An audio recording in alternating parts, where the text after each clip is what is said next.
TPCC అధ్యక్షుడిని కలిసిన విశ్వబ్రాహ్మణ విశ్వకర్మ ఐక్యవేదిక నాయకులు గాంధీ భవన్లో టీపీసీసీ అధ్యక్షుడు మహేష్ కుమార్ గౌడ్ను శుక్రవారం కలిసిన విశ్వబ్రాహ్మణ విశ్వకర్మ ఐక్యవేదిక సంఘం నాయకులు.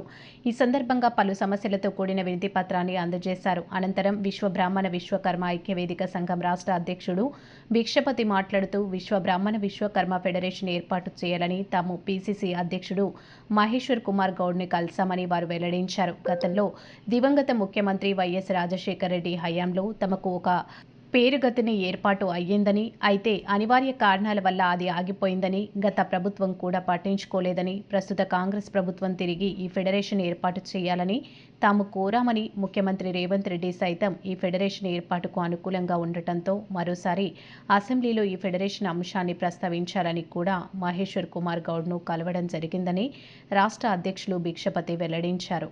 వివిధ జిల్లాలకు సంబంధించిన సంఘం అధ్యక్షులు సైతం టీపీసీసీ అధ్యక్షుడిని కలిసిన వారిలో ఉన్నారు.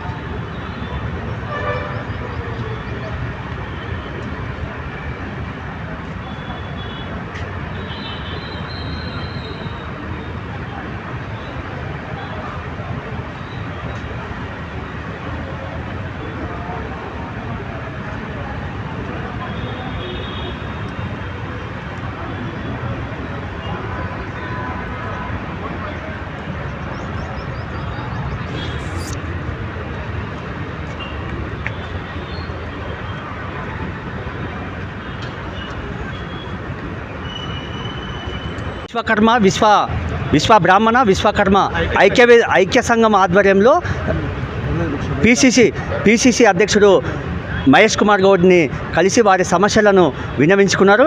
అయితే రాష్ట్రంలో కార్పొరేషన్ ఏర్పాటు చేయాలనే ప్రధాన డిమాండ్తో పీసీసీ అధ్యక్షుడిని కలిశారు. అయితే ఈ సంఘానికి సంబంధించిన రాష్ట్ర అధ్యక్షుడు భిక్షపతి గారు ఉన్నారు. ఆయన అడిగి తెలుసుకున్నాం, ఎందుకోసం పీసీసీ అధ్యక్షుడిని కలిశారు, మీరు ఏ విషయం మీద కలిసినారు సార్?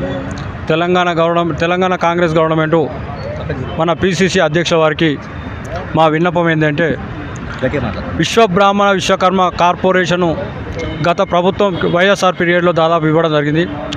అది పెండింగ్లో పడి 10 సంవత్సరాల పీరియడ్లో పెండింగ్ పడ్డది. కాబట్టి ఆ సమస్యను మా కార్పొరేషన్తో పాటు కూడా పాలక మండలిని ఏర్పాటు చేయాలని చెప్పి పీసీసీ అధ్యక్షుల వారికి మా ఒక వినతిపత్రం ఇచ్చి సమస్యను కోరడం జరిగింది. దానికి పీసీసీ అధ్యక్షుల వారు సానుకూలంగా ఇచ్చి మీరు అనుకున్న కోరికను ఖచ్చితంగా నెరవేరుస్తామని చెప్పి హామీ ఇవ్వడం జరిగింది. ఇప్పుడు రాబోయే అసెంబ్లీ సమావేశాలు ఉన్నాయి కదా, అందులో ఏమన్నా ప్రస్తావన చేయాలని చెప్పి పీసీసీ అధ్యక్షుడు మహేష్ కుమార్ గౌడ్ని ఏమన్నా డిమాండ్ చేశారా? చేసినాం. ఇప్పుడు రాబోయే అసెంబ్లీ ఎన్నికలలో, అసెంబ్లీ సమావేశాలలో మాకు ఏదైతే గతంలో ఇచ్చినటువంటి హామీని అసెంబ్లీ సమావేశం ముందు మా సమస్య పరిష్కారానికి కృషి చేసి అసెంబ్లీలో మా సమస్యను లేవనెత్తి సమస్య మార్గాన్ని ఏర్పాటు చేయాలని చెప్పి పీసీసీ అధ్యక్షుల వారిని కోరడం జరిగింది. అంటే గతంలో ఈ కార్పొరేషన్ ఏర్పాటు చేసినట్టున్నారు కదా, మళ్ళీ ఎందుకోసం ఇది మధ్యంతరంగా ఆగిపోయింది? దొరల ప్రభుత్వం కొద్ది రోజులు ఉండే, అంతకుముందేమో రాష్ట్ర ముఖ్యమంత్రి గారు వైఎస్ఆర్ పీరియడ్లో మాకు ఇచ్చి సానుకూలంగా ఇచ్చి సమస్య ఇస్తామని చెప్పి ఆలోచనతోనే ఆ మధ్యకాలంలో ఆయన చనిపోవడం జరిగింది. ఆ చనిపోయిన తర్వాత తెలంగాణ గవర్నమెంట్ వచ్చి ఇస్తా అని చెప్పి ఉన్నటువంటి కార్పొరేషన్ ఫెడరేషన్ తీసేసిన తర్వాత కాంగ్రెస్ గవర్నమెంట్ వచ్చింది. కాబట్టి ఈ కాంగ్రెస్ గవర్నమెంట్ ఆధ్వర్యంలో కావాలనే ఆలోచనతోని గతంలో కాంగ్రెస్ గవర్నమెంట్ పీసీసీ అధ్యక్షులు ఉన్నప్పుడు రేవంత్ రెడ్డి గారికి ఆధ్వర్యంలో మేము లెటర్ ఇవ్వడం జరిగింది. దానికి సానుకూలంగా మా సమస్య పరిష్కారానికి కృషి చేస్తా, మీ సమస్యను మేనిఫెస్టోలో పెట్టి మీ సమస్యకు పరిష్కారానికి కృషి చేసే బాధ్యత నాదని చెప్పి పీసీసీ అధ్యక్షులు ఉన్నటువంటి రేవంత్ రెడ్డి గారు చెప్పిండు. ఈ ముఖ్యమంత్రి అయిన తర్వాత మేము కూడా లెటర్ ఇవ్వడం జరిగింది. ఇప్పుడు పీసీసీ అధ్యక్షుల వారి గురించి మా సమస్య పరిష్కారానికి కృషి చేస్తే ఖచ్చితంగా మీకు అనుకున్న ప్రకారం చేస్తాము, సానుకూలంగా ఉంటాము. మీ కార్యక్రమానికి మేము మీ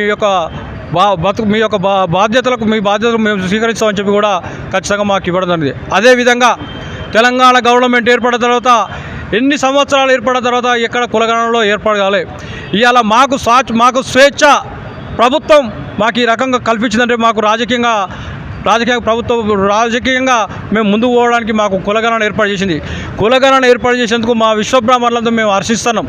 ఎందుకంటే మాకు రాజకీయంగా మాకు స్థానం దొరకబోతోంది. మాకు ఆర్థికంగా ఎదగడానికి కార్పొరేషన్ ఏర్పడబోతుంది అనే దాని మీద మేము ఖచ్చితంగా మీకు పిసిసి అధ్యక్షుడు మహేష్ కుమార్ గౌడ్ని కలిసిన తర్వాత కార్పొరేషన్ తప్పకుండా మళ్ళోసారి పునరుద్ధరణ కాంగ్రెస్ ప్రభుత్వంలో ఏర్పడుతుందనే నమ్మకం ఏర్పడిందే? ఖచ్చితంగా ఏర్పడ్డది. గతంలో ఇచ్చినటువంటి హామీ ప్రకారం మాకు అసెంబ్లీ మేనిఫెస్టోలు పెట్టిండ్రు. ఇప్పుడు ఇచ్చినటువంటి ఆలోచన ప్రకారంగా పిసిసి అధ్యక్షుల వారు ఖచ్చితంగా మీరు అనుకున్న ప్రకారం చేస్తాము, మాటకు తిరుగులేదు, మాటకు ఖచ్చితంగా మేము నిలబడి ఉంటామని చెప్పి పిసిసి అధ్యక్షుల వారు చెప్పడం జరిగింది. దానికి ఎంతో మాకు తృప్తి అనిపించింది. ఆ సమస్యకు పరిష్కారం అవుతుందని చెప్పి కూడా మాకు నమ్మకం ఏర్పడ్డది. ఇప్పుడు వివిధ జిల్లాలకు సంబంధించినటువంటి ఈ సంఘం నాయకులు వచ్చి అందులో భాగంగా మన మహబూబ్నగర్ జిల్లాకు సంబంధించిన బ్రహ్మయ్య గారు కూడా వచ్చారు. అసలు మీరు మహబూబ్నగర్ నుండి ఇక్కడికి రావడానికి ప్రధాన కారణం ఏమిటి? పిసిసి అధ్యక్షుడిని కలిసినప్పుడు ఎలాంటి స్పందన వచ్చింది మీకు? మేము కార్పొరేషన్ విషయంలో చాలాసార్లు గత ప్రభుత్వంలో చాలాసార్లు కార్పొరేషన్ విషయంలో ఇది చేసినాం. వైఎస్ రాజశేఖర రెడ్డి గారు ఉన్నప్పుడు మాకు ఫెడరేషన్ ఏర్పాటు చేయడానికి అన్నీ ఇదైపోయినాయి. ఆయన అనివార్య కార్యాల వల్ల ఆయన చనిపోవడం జరిగింది. మళ్ళీ కాంగ్రెస్ పార్టీ వచ్చింది కాబట్టి మాకు కంపల్సరీ కార్పొరేషన్ ఏర్పడుతుందని చెప్పే ఆశయంతో ఇప్పుడు మన మహేష్ కుమార్ కలవడం జరిగింది. ఆయన గట్టి హామీ ఇచ్చిండు. రేపు సెషన్స్లో ఆయన సీఎం గారితో మాట్లాడి తొందరనే కార్పొరేషన్ ఏర్పాటు చేయడానికి ఖచ్చితంగా చేస్తామని చెప్పి మాకు హామీ ఇవ్వడం జరిగింది. ఇది ఈ సంఘం నాయకులు పిసిసి అధ్యక్షుడిని కలిసి మాకు కార్పొరేషన్ ఏర్పడుతుందనే నమ్మకం కలుగుతుంది కాంగ్రెస్ ప్రభుత్వ హయాంలో అని వెల్లడిస్తున్నారు. గాంధీ భవన్ నుండి ముందు చూపు తిరుపతయ్య.